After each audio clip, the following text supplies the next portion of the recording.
ఇది కపాలి స్థావరమని మరిచిపోయినట్టున్నావు.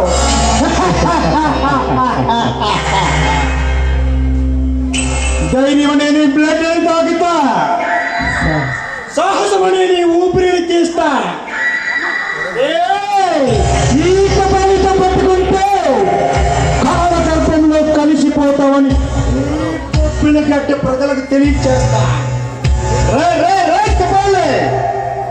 నన్ను అంతం చేయాలని ఎంతో మంది ఎన్నో ఏళ్ళుగా ట్రై చేసి ఈజిప్ట్ ఎడారిలో మమ్మీలుగా సమాధుల్లో పడుకున్నారు.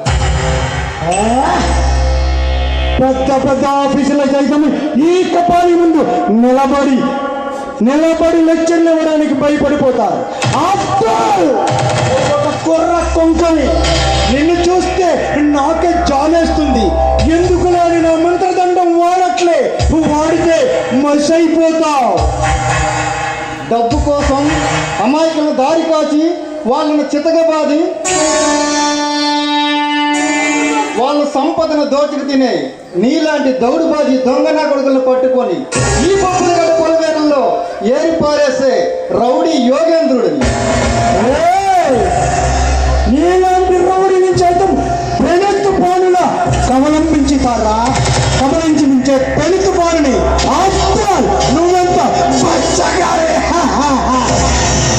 అరచేత్తో సూర్యుడిని అంతం చేయాలనుకోవడం ఎంతగా వివేకమో, సూర్యకిరణాలు వాడివేడు కదా ఈ యోగేంద్రుని అంతం చేయాలనుకోవడం అంతే వివేకం అవుతుంది మిస్టర్ కపాలే.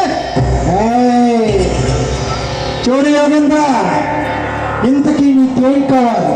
ఎందుకు నీకు ఆవేశం? నీ ప్రాణం కావాలి. చెప్పు. నా ప్రాణము కావాలి. నా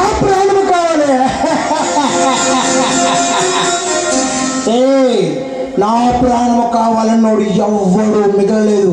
కాలగర్భంలో కలిసిపోయాడు. అరే ఒక్క మాట చెప్పు, ఇంతకీ నీకేమి కావాలి? నేను చేసిన ద్రోహం ఏంటి చెప్పురా. అమాయకుల వద్ద దోచుకున్న చొమ్ముతో ప్రజల ప్రాణాలు తీయడానికి మీరు కెమికల్ ఫ్యాక్టరీ కడుతున్నందుకు ప్రజలకు ఉపయోగపడే రిజర్వాయర్కు బదులుగా అమాయకుల ప్రాణాలు తీసి నకిలీ మందుల ఫ్యాక్టరీలు కట్టి ఈ బొబ్బులు గడ్డిపోయి ప్రజల మనుగడ లేకుండా చేయబోతున్నందుకు. అరే ఈ ఫ్యాక్టరీ కట్టే విషయం నాకు తప్ప ఎవ్వరికి తెలియదే. అరే ఈ విషయం నీకలా తెలిసింది చెప్పురా. చెప్పాడు కదా, నీలాంటి దుర్మార్గులను అంతం చేసి